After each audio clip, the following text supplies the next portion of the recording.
This video will look at psychosocial development in adolescence.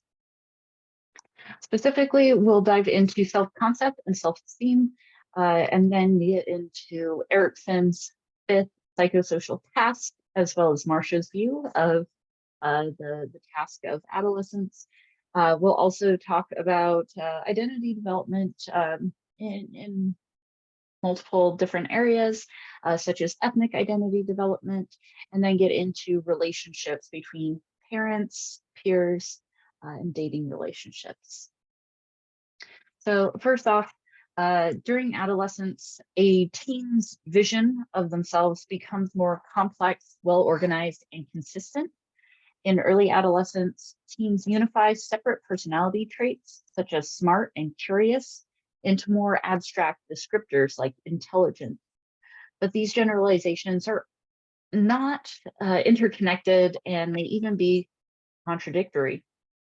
By late adolescence, cognitive changes enabled teens to combine their traits into an organized system, such as with my friends, I'm talkative because they care about what I have to say, but around my parents, I'm quiet. So a way to manage any potential contradictions. Among older adolescents, personal and moral values appear as key themes, and young people will revise their views of themselves to include enduring beliefs and plans. Teens add several new dimensions to their self-esteem. If you remember from previously, we talked about the domains of academic self-esteem, social self-esteem, physical athletic, competence, and physical appearance as important contributors to self-esteem. During the teen years, we add the dimensions of close friendship, romantic appeal, and job competence. For most teens, level of general self-esteem rises, although it does tend to temporarily drop during school transitions. Research indicates that for American teens, an increasing sense of mastery strongly predicts this rise in self-esteem. Authoritative parenting and encouragement from teachers predict favorable self-esteem in adolescence, whereas teens whose parents are critical and insulting tend to have unstable and generally low self-esteem. Oops, I forgot to change my slide.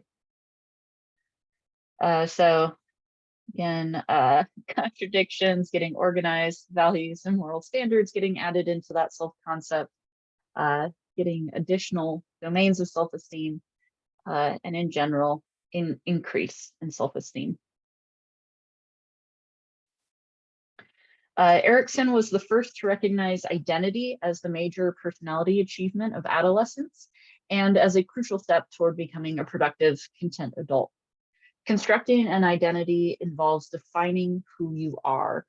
So figuring out, what you believe in, what your goals are.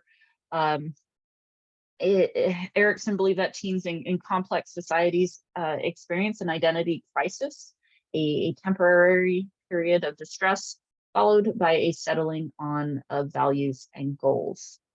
If young people's earlier conflicts were resolved negatively, or if society limits their choices to ones that do not match their abilities and desires, they may appear shallow, directionless, and unprepared for the challenges of adulthood.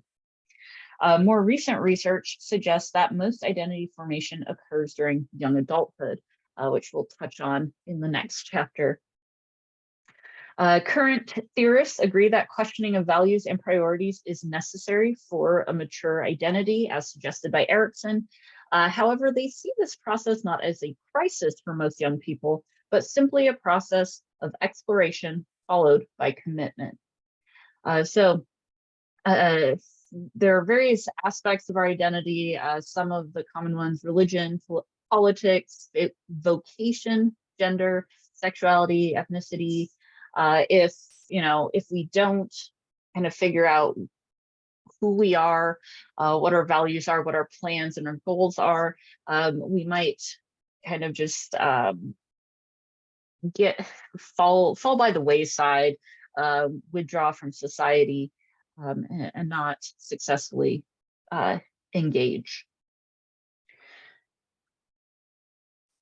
James Marcia is one of several researchers who we kind of took Erickson's idea a step farther.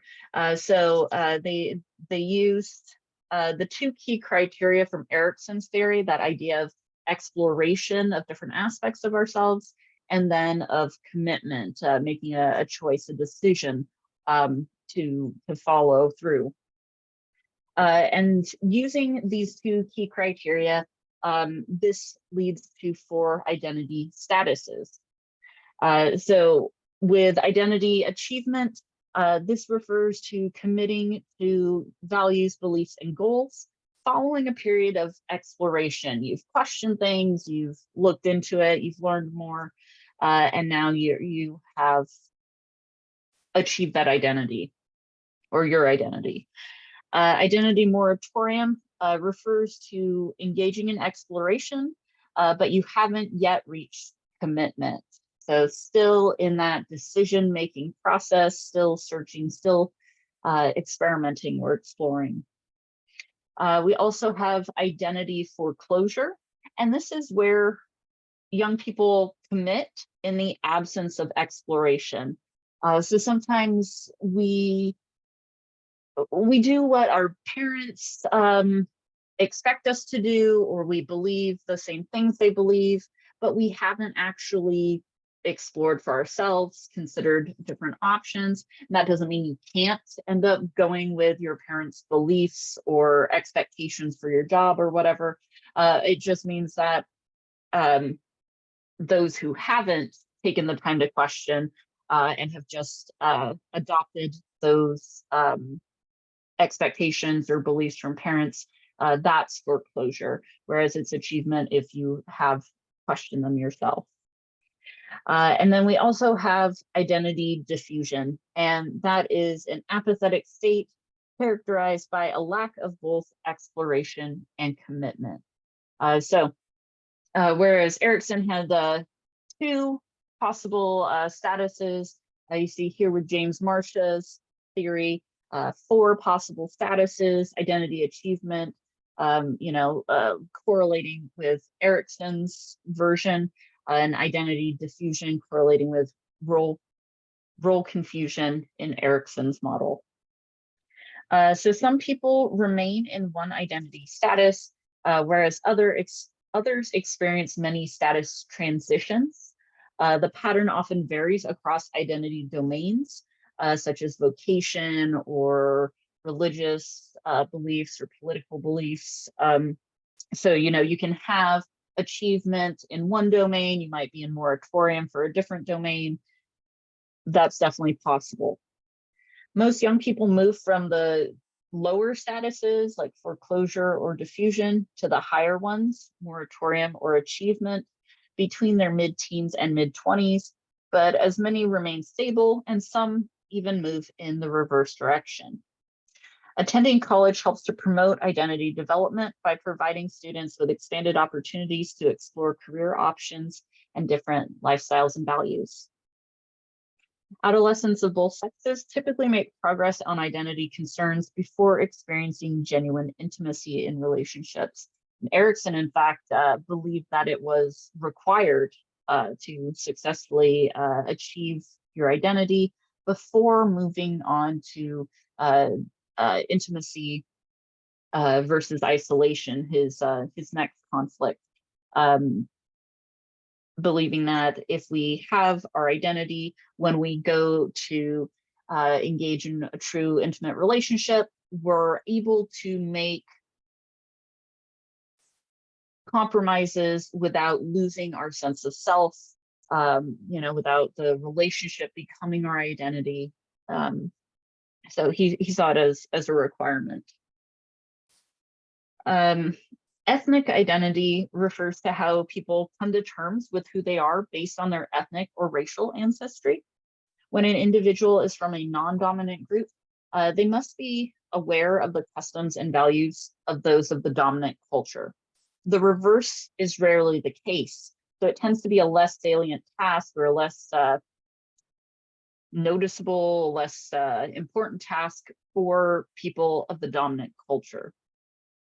For example, in the United States, people of European ancestry tend to do less exploration in regards to their ethnic identity than people of non-European ancestry. Finney's model of ethnic identity is based on Erikson's and Marsh's models of identity formation, but with 3 stages or statuses. Unexamined ethnic identity refers to if one has not been exposed to ethnic identity issues. It's often characterized by a preference for the dominant culture or given little thought to ethnic heritage. This is similar to Marsh's diffusion status. However, unexamined ethnic identity also includes those who have adopted the ethnicity of their parents with little thought about the issues themselves, similar to Marsh's foreclosure status. So with Finney's model, kind of combining diffusion and foreclosure in unexamined ethnic identity. Ethnic identity search refers to people who are exploring the customs, culture, and history of their ethnic group, similar to Marsh's moratorium status. Some may end up rejecting the values of the dominant culture, and some may embrace them, or somewhere in between with a mix. The achieved ethnic identity does not mean necessarily that a person is highly involved in their ethnic culture's customs and values. It means, though, that they are likely to have a deeper understanding and appreciation of their ethnic heritage. Developing one's ethnic identity takes time, and often the transition to college may raise one's consciousness to begin exploring this aspect of identity. Individuals may also periodically re-examine issues of ethnicity, cycling between exploration and achievement, or search and achieved, if you're using Finney's model. And this is referred to as mama cycling, or moving back and forth between moratorium and achievement. And this can also occur for other domains of identity formation as well, not just ethnic identity. How and to what extent an individual identifies with the dominant culture and with their family's culture can be difficult. Some keep the identity separate, some combine them in some way, and some may reject it. Bicultural identity means an individual sees themselves as part of both the ethnic minority group and the larger dominant society culture. People who are multiracial, those whose parents come from 2 or more ethnic or racial groups, may find ethnic identity a more challenging task. Sometimes their appearance is ambiguous, and people may frequently ask them to categorize themselves. And so the process of identity formation may start earlier and may take longer compared to someone who is monoracial. Negative identity is the adoption of norms and values that are the opposite of one's family and culture. And this is thought to be more problematic due to dichotomous beliefs, separating the world into 2 categories, good or bad, right or wrong. These teens tend to struggle to integrate information and are hostile towards society, and have a lack of trust, which can increase the likelihood of delinquent and criminal behaviors. So let's talk about different relationships, starting with parents. So during adolescence, teens strive for autonomy, a sense of oneself as a separate, self-governing individual. And that becomes a very big task, right? Right up there with identity formation, working towards autonomy. Autonomy has 2 vital aspects: the emotional component and the behavioral component. The emotional component involves relying more on oneself and less on one's parents for support and guidance. The behavioral component relates to making decisions independently by carefully weighing one's own judgment and the suggestions of others to arrive at a well-reasoned course of action. A variety of changes within the adolescent supports autonomy. Puberty triggers psychological distancing from parents. As young people look more mature, parents tend to give them more independence and responsibility. Cognitive development paves the way for autonomy as well. Gradually, adolescents solve problems and make decisions more effectively. Their improved ability to reason about social relationships does lead teens to de-idealize their parents, so they may question parental authority. So Most of the time, conflicts arise over things like chores, homework, curfews, dating, and appearance. But warm, supportive parenting that grants young people freedom to explore while still making appropriate demands for maturity will help to foster autonomy. Consistent parental monitoring through a cooperative relationship with the adolescent is linked to a variety of positive outcomes. While mothers tend to experience more conflicts with teens, teens also rate them as being more encouraging and supportive of them. In terms of peers, we tend to have fewer best friends during adolescence. So generally, most teens will have 4 to 6 close friends. Teens will seek intimacy, mutual understanding, and loyalty from their friends, and self-disclosure between friends rises over the adolescent years. So self-disclosure, sharing personal, relevant information, things like your hopes, your dreams, your fears, things like that. Not just what's your favorite food, some of those more surface level stuff. We're getting deeper here. We also tend to spend more time with our friends during adolescence and less with our families. Cooperation and mutual affirmation between friends tends to increase in adolescence, and adolescents are less possessive of their friends than in childhood because they desire some autonomy for themselves and recognize that their friends need this too. Homophily refers to how adolescents who are friends tend to be similar to one another in birds of a feather flock together way. So very much similar in terms of interests, beliefs, socioeconomic status, academic goals,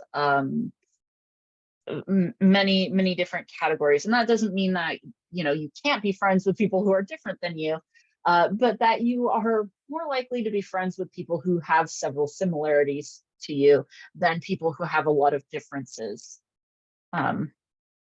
Spending time together also helps to shape our behavior and attitudes, and that can be positive or negative. Deviant peer contagion refers to the process by which peers reinforce problematic behaviors by showing signs of approval, like laughing and encouragement, that then increase the likelihood of repeating that behavior and of engaging in future problematic behaviors. In early adolescence, tightly knit peer groups tend to form, and these are organized into cliques. And I want to make sure and point out that the term clique in psychology is a little different than what is used in general conversations. That definition more closely matches crowds, actually. So being careful with our definitions here. So cliques. Cliques refer to 5 to 7 people who have frequent interaction with one another. So these are your close friends generally. At first, cliques tend to be limited to same-sex members, and among girls but not boys, clique membership tends to predict academic and social competence. Clique membership generally is more important to girls who use it as a context for expressing emotional closeness. Among Western adolescents attending high schools with complex social structures, often several cliques with similar values form a larger, more loosely organized group called a crowd. Crowd membership is based on reputation and stereotypes. Typical high school crowds include jocks, popular kids, goth kids, band kids, right? Things like that. And these crowd affiliations are often linked to strengths in adolescent self-concepts, what they're proud of. In early adolescence, sex cleavage or sex segregation continues from the younger years, but by mid-adolescence, with hormones and social pressure to interact, most teens form mixed-sex cliques. By the end of adolescence, cliques and crowds become less powerful and romantic relationships become the focus. So the hormonal changes of puberty cause sexual interest to increase, but cultural expectations influence when and how dating begins. For teens, dating brings opportunities to have fun, to have companionship, social status, opportunities for socialization, sexual experimentation, intimacy, and partner selection, especially as we move into late adolescence. During middle adolescence, dating tends to be brief and casual. In late adolescence, it's more likely for dating to involve exclusive, intense relationships that may continue for a year or longer. Relationship inauthenticity refers to an incongruence between thoughts and feelings and actions within a relationship. So sometimes teens will try to get their partner's approval, but they do it at the expense of their own likes and what's important to them, right? And that can affect their sense of authenticity. And so relationship inauthenticity is positively correlated with poor mental health. So the more the more inauthenticity there is, the more likely there is to be mental health issues. And then finally, talking about COVID-19's impact on adolescents. So lockdowns and the resulting lack of social interactions negatively impacted mental health for everyone, but maybe particularly adolescents, as it does tend to be a difficult time for a difficult issue for teens anyways. Remember we talked about the social acceptance being so extra rewarding during this time. So lacking that, definitely harmful. Mental health related emergency room visits increased 19% from 2019 to 2020.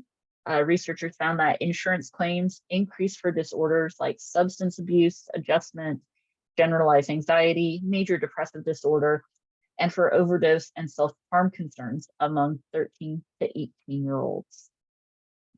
So, and again, I want to dive into this a little more because the most common psychological problem of adolescence is depression.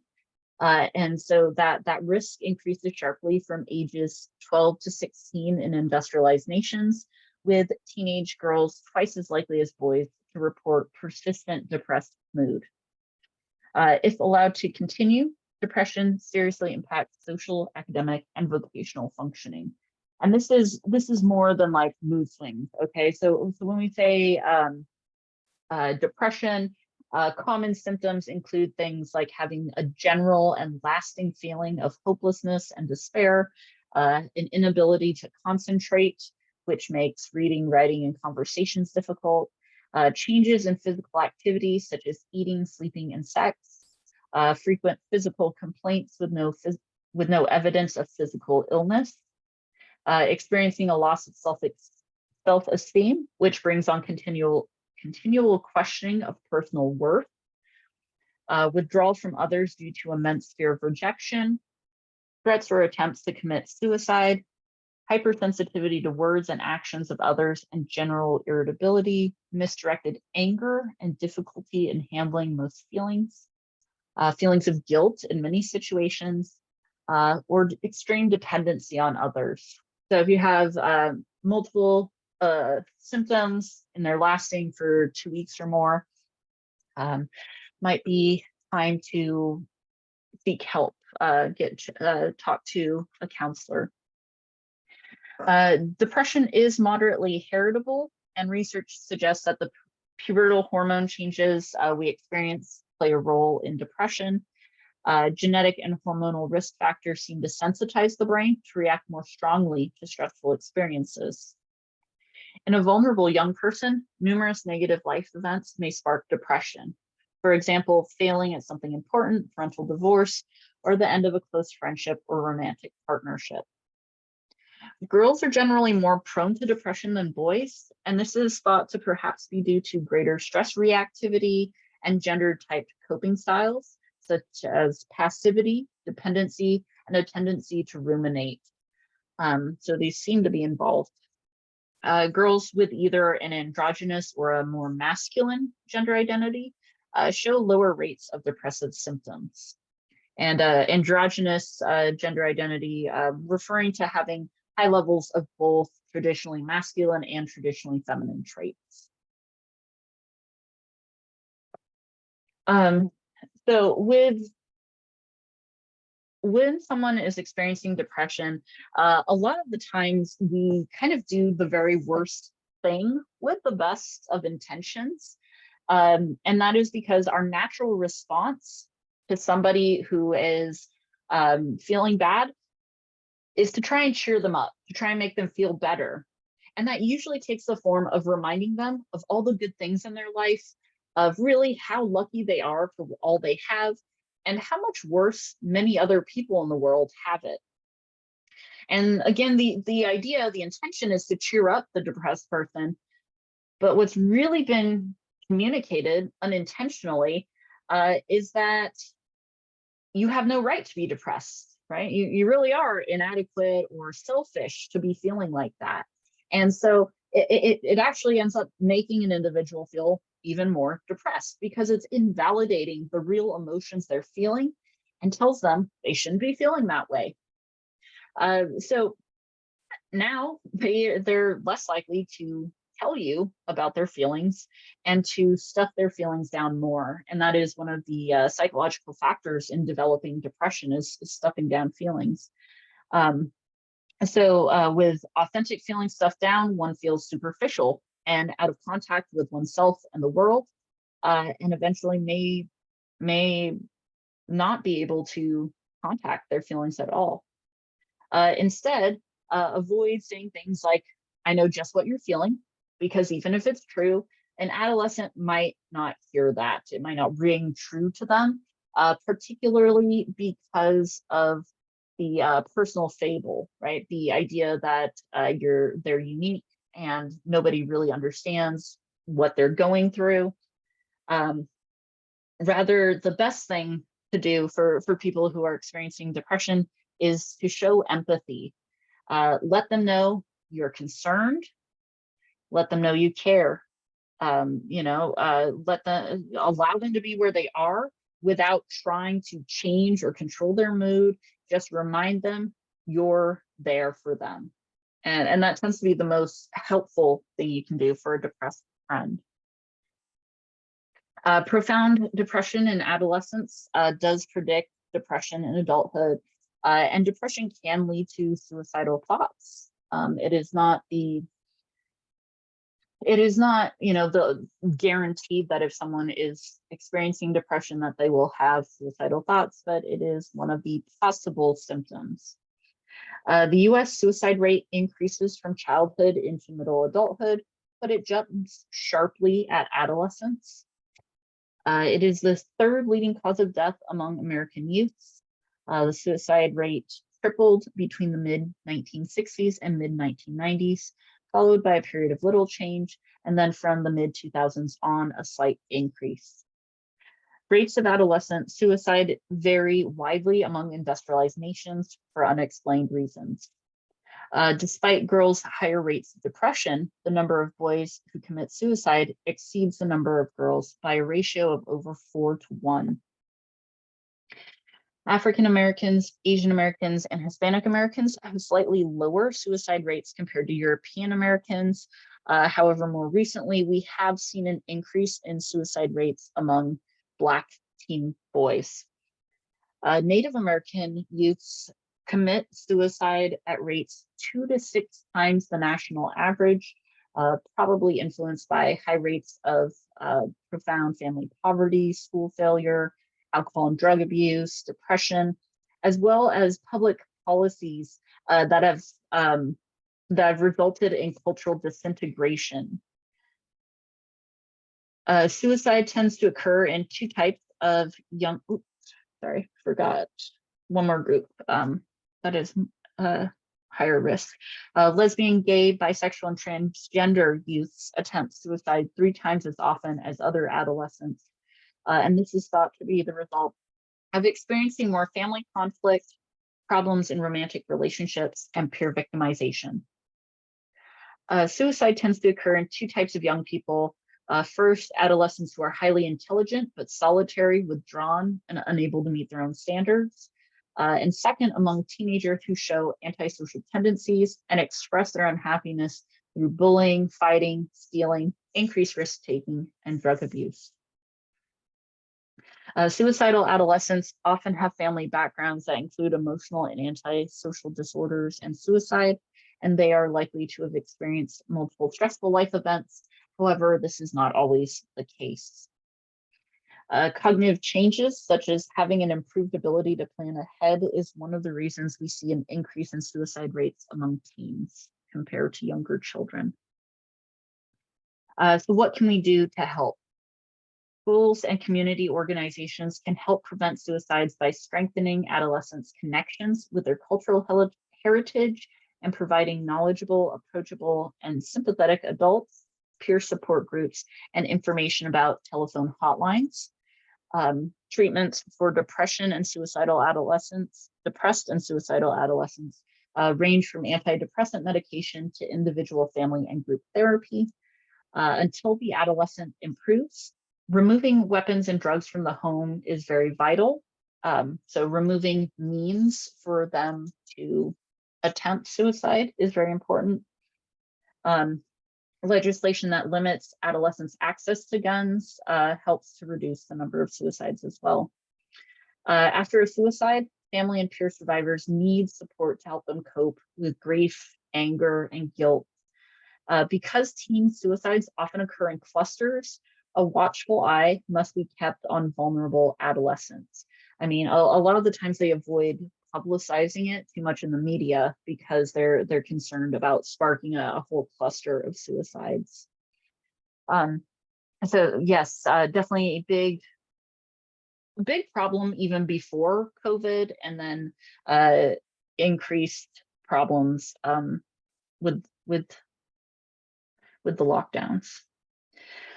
Other impacts of COVID-19 on adolescents, additional stress was placed on the more than 3 million children and teens who assist an ill or disabled family member. Hispanic and Black youth are particularly affected because they're more likely to be providing care to family members. Most caregiver programs are designed for adults, and so younger caregivers do not get the needed support that they might get if they were older. The pandemic lockdowns prevented having time away from the stressors of caregiving. And so that added additional pressure to these teens. A positive note, many colleges and universities implemented a test optional policy for admission. So making SAT and ACT test scores an optional part. The National Association for College Admission Counseling supported this change due to concerns that the SAT and ACT are culturally biased. Standardized tests are also barriers for low-income and first-generation students who commonly attend lower-performing high schools and often have little to no access to test preparation courses or tutors, which are often very costly. So yeah, so one little good thing, at least for a while, I know some colleges have gone back to requiring test scores, but some of them still are keeping them optional. And so that wraps up our chapter on adolescence. Thank you.